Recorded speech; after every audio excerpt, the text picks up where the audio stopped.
What's up, y'all? Guess who it is? You already know who it is. It's your boy Nate Schmidt back here with the one and only Scotty. Scotty, no last name. Scotty, what's going on, dude? Nothing much, nothing much. That's all you got? Nothing else to add? 100%. Someone put that in the Telegram the other day. No one, yeah, absolutely no one. Scotty, 100%. Cool. Well, welcome back, folks, to the Ecom Dispensary. This is Knowledge Drop. I think this is 22. Should be, if I got the math correct on that. We got some good episodes for you this week. In this first one, we're starting off with episode number 90. The absolute bare essentials needed to launch a new Shopify store, a new e-commerce store. Think of this as kind of like the launch blueprint, what you actually need, the bare basic minimum of what you need to start and launch a new store. I think this is a good thing to talk about. One, this was a subscriber recommendation.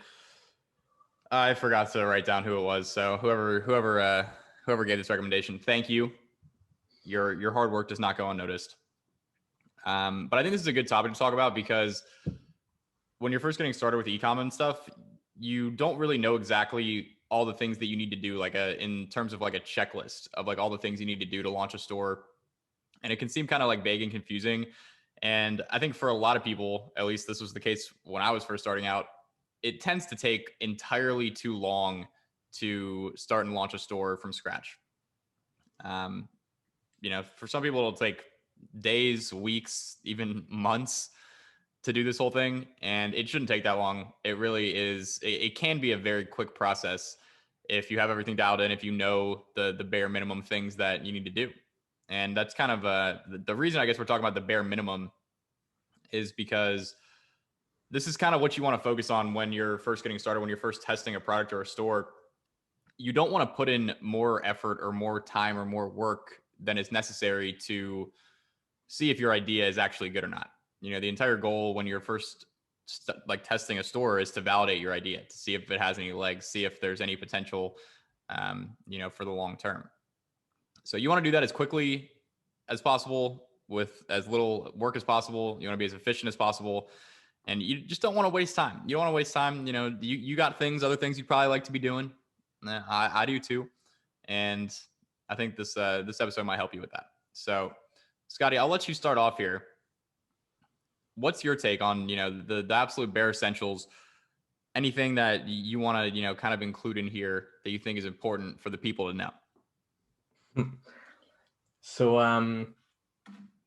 you're asking me to run through your bullet list here that you put in your outline so graciously.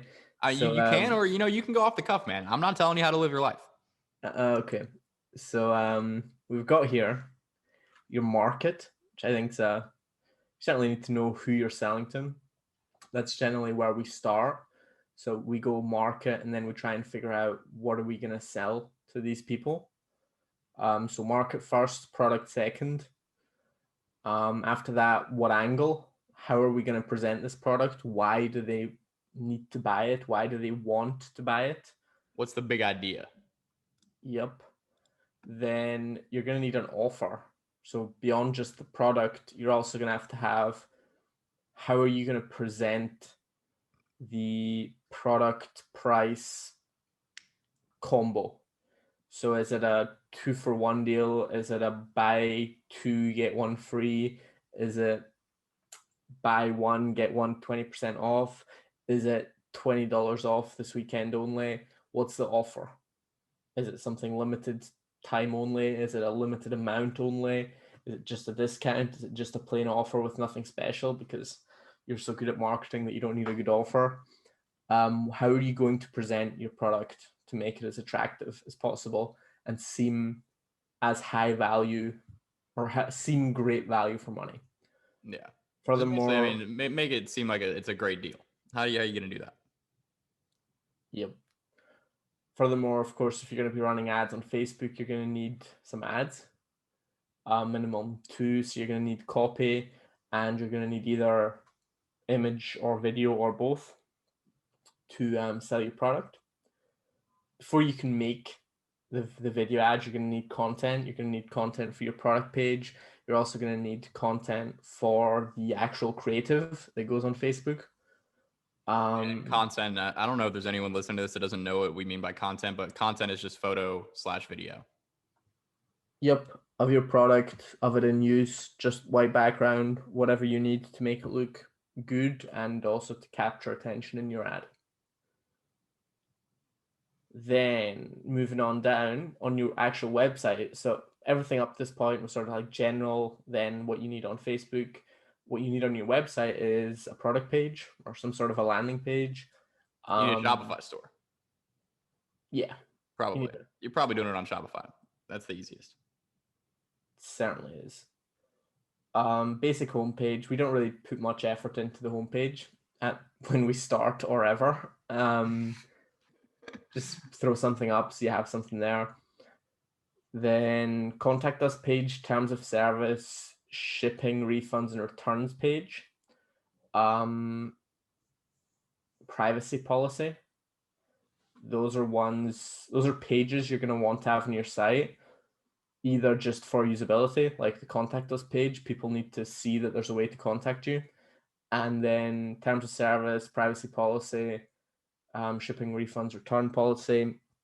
You need that stuff, again, for usability, but also to be compliant with Facebook and Google Ads policies, wherever you're going to be advertising. Probably going to ask you to have all those pages. So just set them up day one. Shopify gives you all the templates. So just generate template, go through, make sure there's no info in there that you don't want public, tweak it a little bit, and off you go. Yeah. And just to kind of like clarify this in terms of like the absolute bare basics of what you need is like generally how we do it when we start a new store is you have like two menus, right? You have like the header bar menu at the top, and then you have like the footer menu at the bottom. So the bare minimum for the header menu is just like you'll have a link to, for home, just to go back to the home page. Usually we'll have a shop button, which will just go to whatever product that we're testing. I mean, generally when we're starting a new store, we literally are just testing one product. We have one product in the store and that's it. So we'll have that shop link go to that product page, and then we'll have a contact link for the contact us page. And those are like the only three links that we'll start with in the header bar. And then we'll just put everything else, the terms of service, the privacy policy, shipping, and, refunds, returns, all those policies and stuff. We'll put those in the footer bar menu. Generally, we don't really start off with like an about us page. It's just like, that's optional. You can, but it's not part of the bare essentials. Yep. Definitely not. Obviously, there's stuff you can add as you go along, a reviews page, about us. There's a bunch of stuff you can add as you go along, but to start, it's all you need. CCC. Moving on down the wonderful outline. I need to go through all your settings, general shipping, confirmation emails, just make sure everything's kind of set up. Did you ever make a video showing how we do that?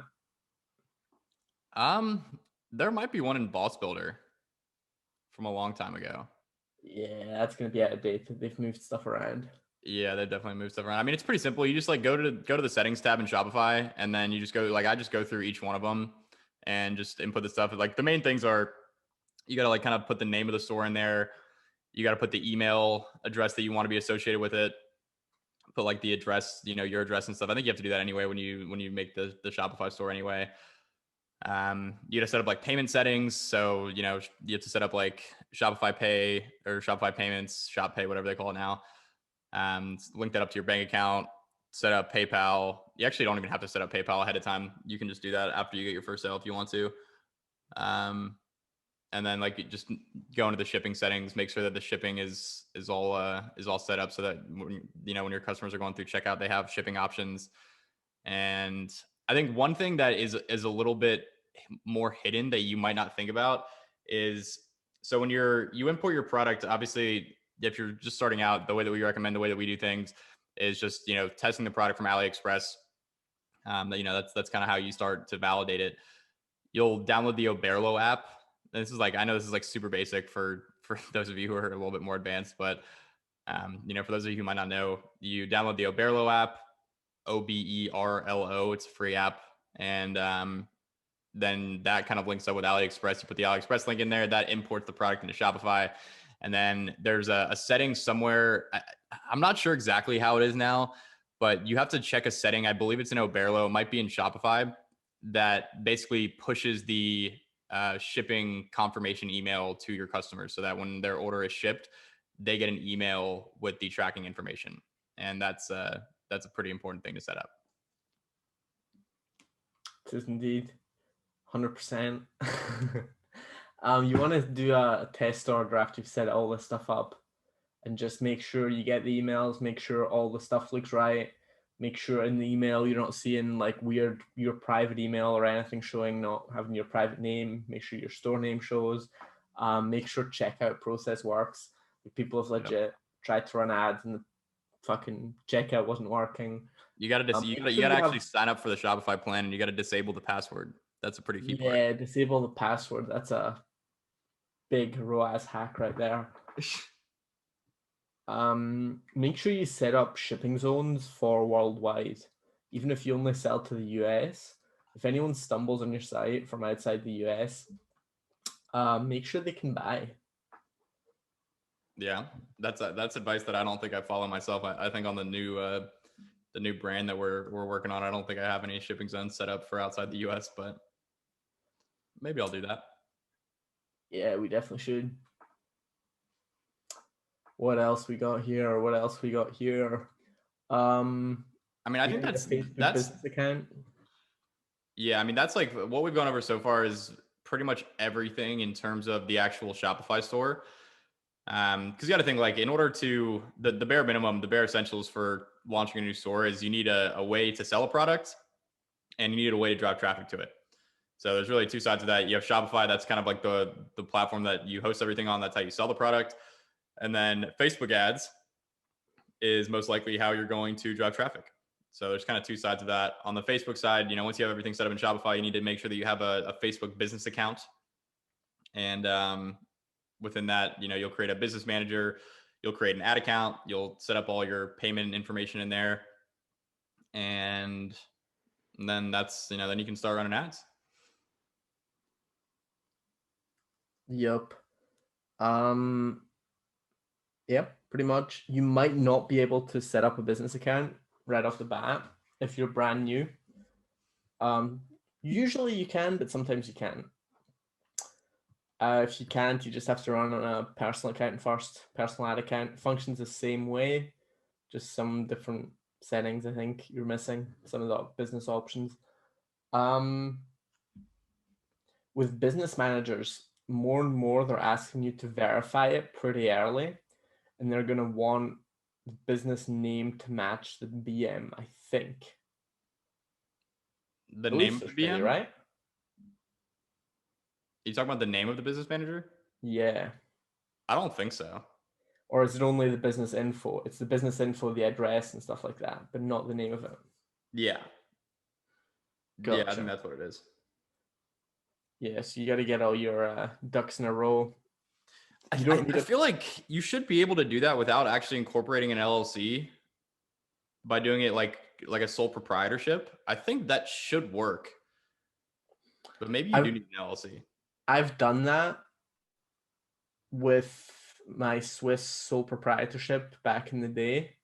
Mm-hmm. They accepted it. I don't know if they'd accept it in the US. Got you. I'll also many years ago. Yeah, so things changed, but changed. Would you say? I'd say ideally you shouldn't have to incorporate an LLC in order to start running ads. I feel like for the most part, you probably don't. There are, I have seen a situation or two throughout my my e-com career where that has been the case, but I think that's kind of a cross that bridge when you get there kind of thing. Yeah, in the US, it's so easy, so that if they do ask you for it, you can kind of just create it then. Yeah. Yeah, I mean, in the US, you can create an LLC like in freaking 10 minutes. Cool. Weird country y'all live in. Yeah, it's a beautiful place, man. The land of opportunity. So one last thing I wanted to touch on. I wanted to get your take on this, Scotty. In this overall process of starting and launching a new store, off the top of your head, what do you think are some of the biggest mistakes that people make? Um, Things to avoid. I think they put in a shit ton of effort in the wrong areas, where they try to set up a bunch of products because they have this idea of a store looking unlegit if it only has one product. Yeah. And then they put in a bunch of effort into creating 10, 20, 30, 40 product pages, but none of the product pages are actually good enough to make money. Mm-hmm. It's like 95% of the people who visit your site are only going to visit the product page for the product you're linking to. So you need to make that product page really fucking good. Yeah. And you do not need any other pages. And I guess I'll go into some slight detail on how we make the store look somewhat professional, even though it only has one product on it. First of all, we're only sending traffic to the product page. It's just going straight directly to the product page. And like Scotty said, like the overwhelming majority of people are not even going to navigate off of that product page. But in terms of like the homepage, I mean, you can make a good product page. Like you don't need more than one product to make a good product page. Obviously, you just have one product on there.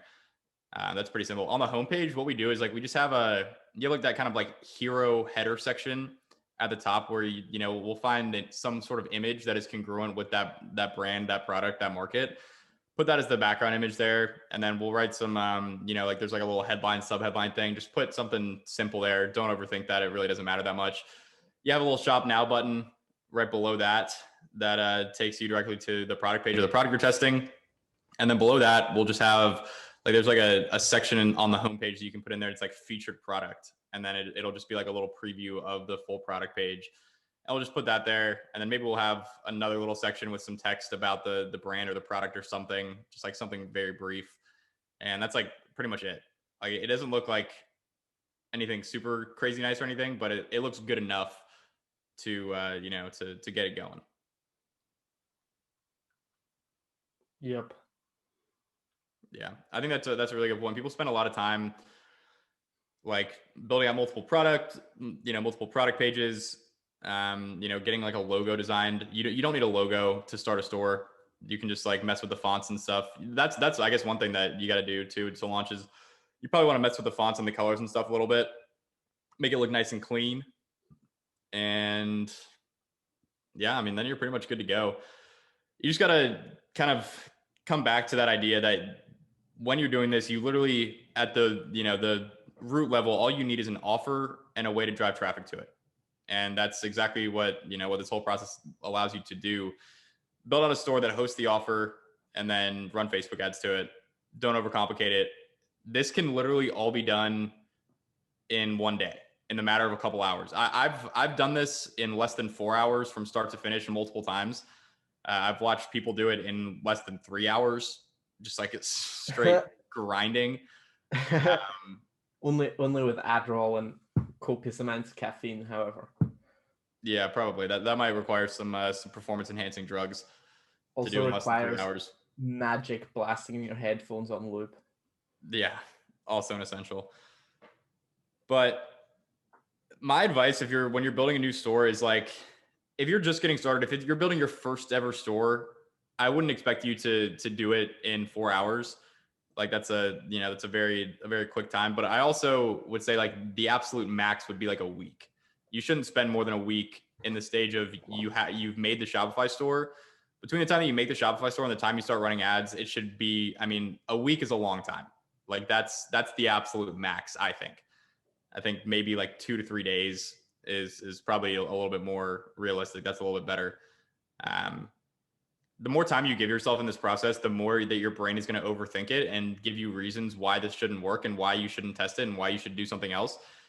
And that's just not going to be productive for anyone. You're not going to actually get any sort of results until you start running ads, until you start testing things. So try to skip that process as much as you can. That process of just like thinking about things.